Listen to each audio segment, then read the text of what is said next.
Pro Tools version 12.3 has added several new workflow-enhancing features. With the new commit and track bounce features, Avid expands upon the popular offline bounce workflows to make it easier than ever to free up resources and prep your sessions for collaboration, final mix, and delivery. And with the new clip transparency and also the new batch fades window, editing has never been faster, more precise, and easier than ever. This video will go over several different flexible options and ways to use these cool new features in your workflows. In previous versions of Pro Tools, it was a multi-step process to render a track down to free up resources and bring it back into a session. With the new commit feature, it's as simple as selecting a track or tracks, choosing commit from the tracks menu, or just right-clicking on the track name and selecting commit. A dialog box will appear giving you several flexible options for committing the whole track or just the edit selection, rendering the volume, mute, and pan automation, copying the send and group assignments, as well as what you want to do with the original track once the process is done. You can make it inactive, hide and make it inactive, delete it, or do nothing. So we'll press OK and the track will start the offline render process. For this example, we chose to hide and make the original track inactive, copy the send and group assignments, as well as copy the volume, mute, and pan automation so it can be updated later at any time. Once finished, the new track is created with a single clip and a .cm suffix appended to the name, and of course the original track is made inactive and hidden. You can do this process one track at a time or to any number of tracks at once. If you ever need to go back and make a change to the original track, just show the track, make it active, make the needed changes, and then recommit. It's a great way to free up processing power or hand off a version of a track for someone else to collaborate on.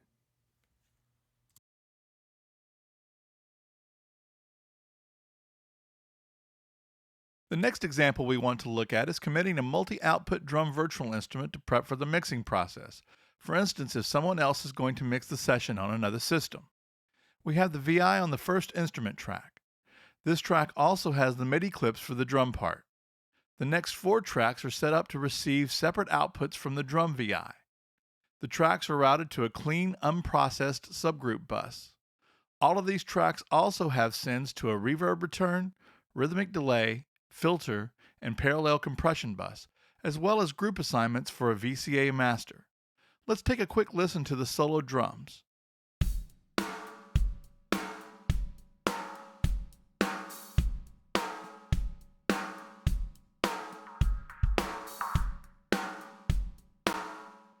So with the tracks you want to commit selected with Shift Option or Shift Alt for PC held down to do to selected, just right-click on the Superior Drummer plugin and a pull-down menu appears with a choice to commit up to this insert. This is a fantastic option to only render each track in the selection up to and through that insert point and copy the processing after that point to the newly committed tracks. Because this virtual instrument has multiple outputs assigned to the tracks we have selected, the operation knows to commit all of the tracks with the assigned outputs to the plugin. Once done, you can see all of the processing after that point has been copied, along with the send and output assignments.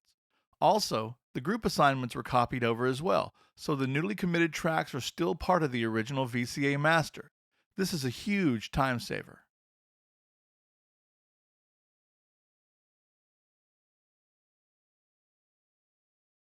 Sometimes when you're in the creation process, you want to quickly take your MIDI tracks and render them into the audio domain to further edit or process. With the drag and drop MIDI commit feature, this is quick and easy. First, make sure that the MIDI clips that you want to commit are on an instrument track playing an internal virtual instrument plugin. Next, place an audio track of the same width under the instrument track, then drag the MIDI clip or clips to that track. The MIDI performance of that clip playing the virtual instrument is committed to audio in a flash and can now be edited and processed as any other audio track.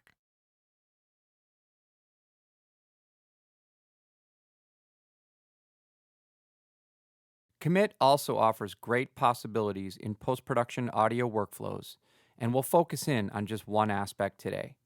Sound designers often use a wide variety of processing and plugins to create interesting and otherworldly sounds. In this example, we have a flashback scene from our demo short movie, Agent MX0. I've cut in some whooshes that I'd like to further process and enhance before it goes to the mix stage. You can see that I have standard effects tracks and also a stereo design track, which is routed just to my main speakers and not the effects stem. I'm going to use it to cut and process these effects and then render them down quickly. Let's go ahead and listen to the unprocessed whooshes that are currently cut into place.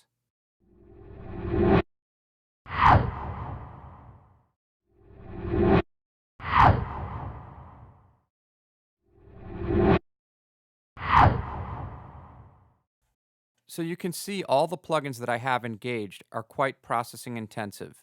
Everything from Isotope Ozone 6 to Avid's Pro Subharmonic and Flanger, which is one of the new Stompbox effects, Crystallizer from Soundtoys, and the H-Delay from Waves. Let's take a listen now with all engaged.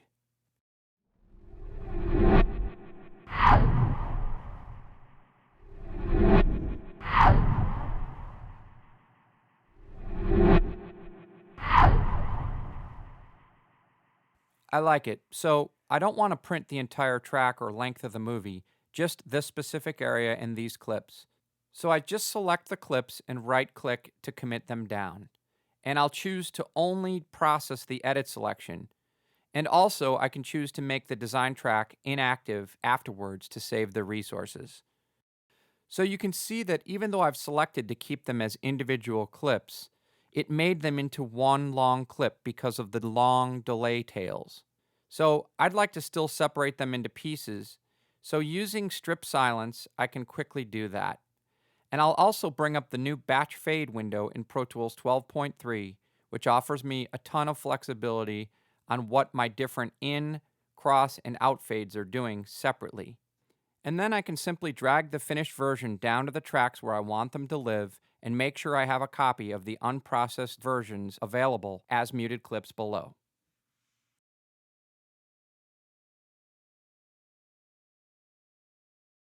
Mix engineers have always wanted an easy way to be able to deliver their masters or multi-track mixes to the record company without having to give up their processing chain secrets or worry about having the exact plugins available to do a recall at a later date. With the new commit feature, this is now a reality.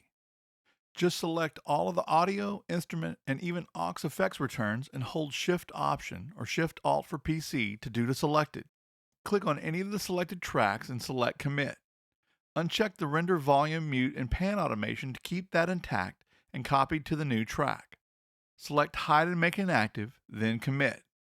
Once the process is complete, select all of the newly committed tracks and export selected tracks as a new session. This will create a new session as well as copy all of the audio files to a new location. This makes it easy to deliver just the committed session, ensuring the record company can open that mix in the future and make basic changes if needed, regardless of plugin versions.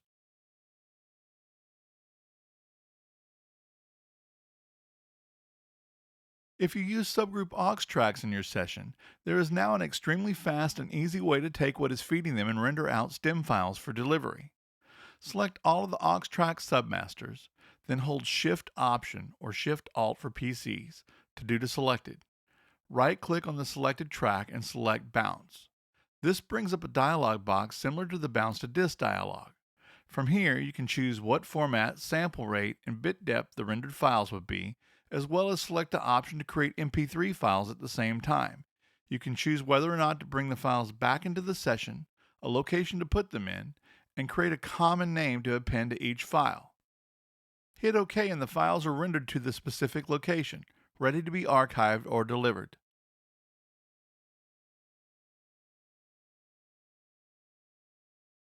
Even in this short 16-minute movie, we have 197 of the 256 possible voices used for this HD native system.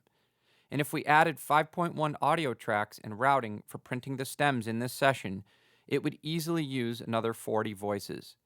So instead, we can use the new track bounce feature to quickly render the aux masters for each of the food groups: dialogue, music, sound effects, Foley, backgrounds, the stereo crashdown, and the full 5.1 print master. This is easily achieved by selecting the aux channels and right-clicking on them and choosing track bounce.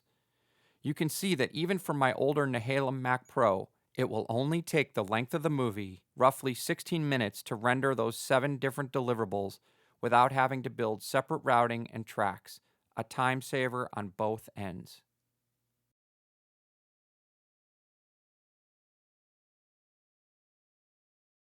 Let's take a quick listen to the vocals in the chorus. I guess you want to be the one. We can hear that the background vocals are not quite in the pocket with the lead vocal.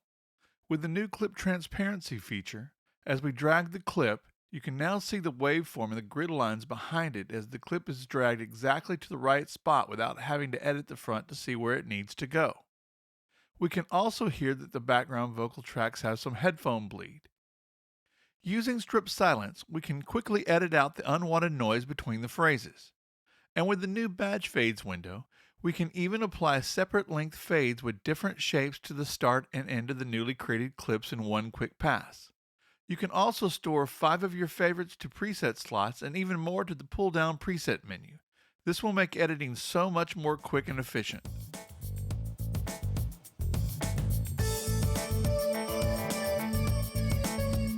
So as you can see, with the flexible new commit and track bounce features, rendering tracks to free up processing, commit MIDI performances to audio, or deliver finished tracks and mixes is now a very simple process.